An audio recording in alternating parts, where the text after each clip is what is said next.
Hi friends, welcome back to the channel. आप लोग को चैनल में फिर से स्वागत है।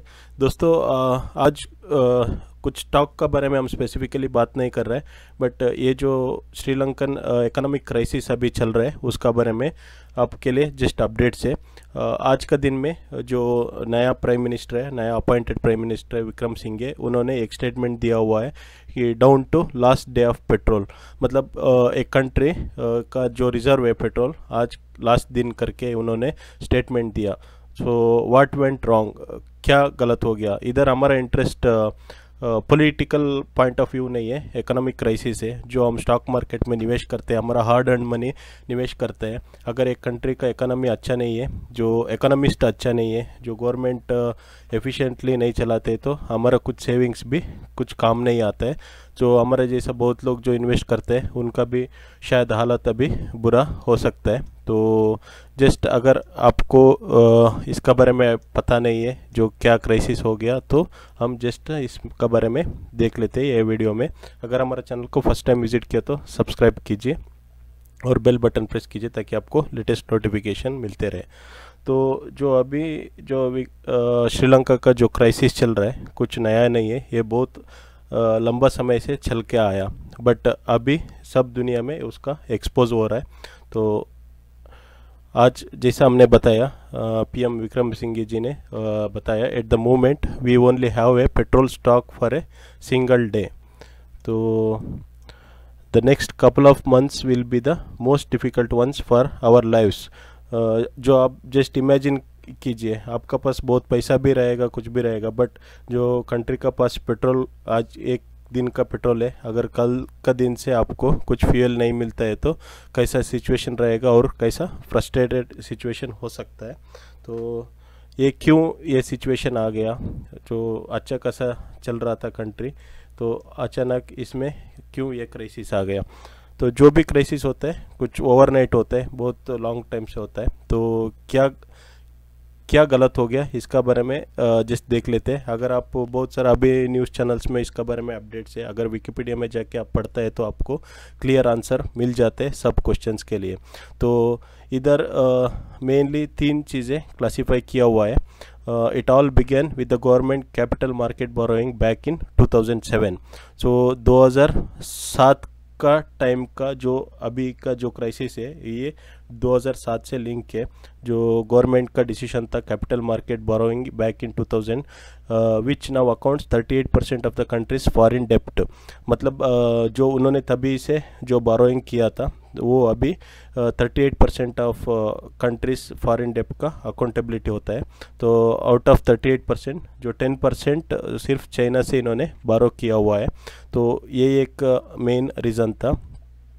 तो और एक सेकेंड रीज़न है, successive governments issued bonds without giving much thought to how we will repay loans.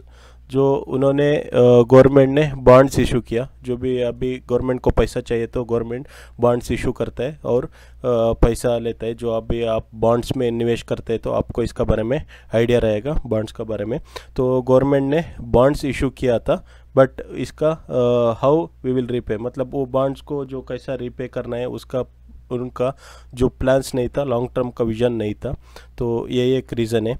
और reserves were built up by borrowing foreign currency funds, मतलब ये जो इन्होंने रिजर्व्स रखा, जो कंट्री का रिजर्व था वो बारो करके रखा। ये बहुत गलत चीज़ हो गई इनका साथ में। इन्होंने बारो करके आपका फंड रिजर्व किया rather than through higher earning from export goods and service. जो कंट्री का जो रिजर्व्स आना है तो उसका एक्सपोर्ट अच्छा है और उनका सर्विसेज से जो आता है पैसा उसमें रिजर्व रखना है, बट इन्होंने लोन लेके बोरोइंग करके अपना कंट्री का रिजर्व रखा था। ये मेन 3 चीज़ें। उसका अलावा the government spend the foreign currency on repaying डेप्ट। जो उन्होंने ऑलरेडी डेप्ट जो ले रखा है उसको रीपे करने के लिए जो रिजर्व बैंक, सेंट्रल बैंक के पास, जो हमारा आरबीआई है जैसा उनका सेंट्रल बैंक के पास जो करेंसी डिपॉजिट रहता है, उन्होंने वो फॉरेन करेंसी को यूज़ किया अपना जो डेप्ट रीपे करने के लिए।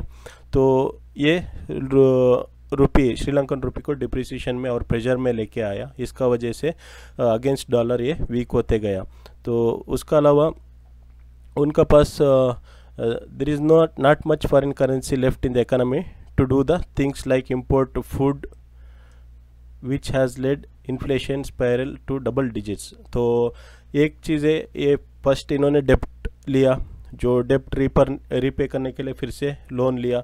उसका बाद में जो भी इनका सेंट्रल बैंक का जो रिजर्व्स रहता है वो अमाउंट इन्होंने डेप्ट रीपे करने के लिए यूज़ किया। उसका वजह से इनको अभी जो इम्पोर्टेंट थिंग्स है लाइक फूड, जो उनको जो बेसिक नेसेसिटीज है, मेडिसिन से, ये खरीदने के लिए इनके पास अभी करेंसी नहीं है। तो ये क्यों ऐसा हो गया? ये भी फूड, अगर नॉर्मली एक कुछ कंट्री अपना फूड खुद प्रोड्यूस कर सकते हैं, इधर भी कुछ गलत डिसीजंस हुआ है। तो ये प्योर हमारा व्यू है, पॉलिटिकल व्यू नहीं है, जो इकोनॉमिकल व्यू है। आप इधर देख सकते हैं, after Sri Lanka was still reeling from the aftermath of 2019 Easter Sunday attacks का बाद में जो नया गवर्नमेंट फॉर्म होता है, तो उनका श्रीलंकन प्रेसिडेंट जो नया गवर्नमेंट फॉर्म हो गया, most of members of the Rajapaksa family secured important ministerial portfolios in the newly form government in 2020। जो 2019 का ईस्टर का बॉम्ब अटैक्स के बाद में जो नया गवर्नमेंट उनका बनता है, तो उन्होंने most of the family members को इम्पॉर्टेंट मिनिस्ट्रियल पोर्टफोलियोज दिया। जो भी मिनिस्टर बनता है, अगर आप कंट्री का मिनिस्टर उतना एफिशिएंट नहीं है, जो उनको जो मिनिस्ट्री दिया जाता है उसमें वो एफिशिएंट नहीं है, तो ये रिज़ल्ट हो सकते हैं। आप इधर देख सकते हैं। इसका बाद में जो अपोजिशन में उनको अक्यूज़ किया कि वो फैमिली पॉलिटिक्स वो चला रहे, इसका वजह से पॉलिटिकल क्राइसिस भी स्टार्ट होता है साथ साथ में। ऑलरेडी इनका इकोनॉमिक क्राइसिस स्टार्ट हो गया, इमरजेंसी भी इन्होंने डिक्लेयर किया था, उसका साथ साथ में अभी पॉलिटिकल क्राइसिस होता है। अभी जो भी गवर्नमेंट जो डिसीजन लेता है उसको अपोजिशन भी हाईलाइट करते जाता है, और एक पब्लिक को एक कॉन्फिडेंस है गवर्नमेंट के ऊपर, वो निकल जाता है। तो धीरे धीरे पब्लिक अगेंस्ट गवर्नमेंट होता है। जैसे इन्फ्लेशन बढ़ता है, जो उनको बेसिक नेसेसिटी, फूड चाहिए, फ्यूल चाहिए, मेडिसिन चाहिए, सारा चीज़ बहुत महंगा होता है, अफोर्डेबल नहीं रहता है, तो ऑफ कोर्स सब लोग रास्ते पे आ जाते हैं कि अगेंस्ट गवर्नमेंट। सो सेम चीज़ श्रीलंका में हो गया 2020 के बाद में। इन 2020 के बाद में जो ईयर 2021 है marked the popularity of Rajapaksa led government, which has gained widespread opposition from the various stakeholders due to inability and incompetence of the government when implementing the policy। जैसा ऑलरेडी इनका पॉपुलरिटी कम होते गया, जो public इनका against आते गया, तो opposition जैसा जो भी इन्होंने पॉलिसी बनाया, जो भी ये किया, तो नेगेटिव इम्प्रेशन आ गया। मतलब इनकम्पिटेंसी और इनेबिलिटी, इनका जो नया नया पॉलिसी इम्प्लीमेंट जो भी किया इनका सक्सेसफुल नहीं हुआ, बल्कि इसका इनको रिवर्स इफेक्ट होते हुआ।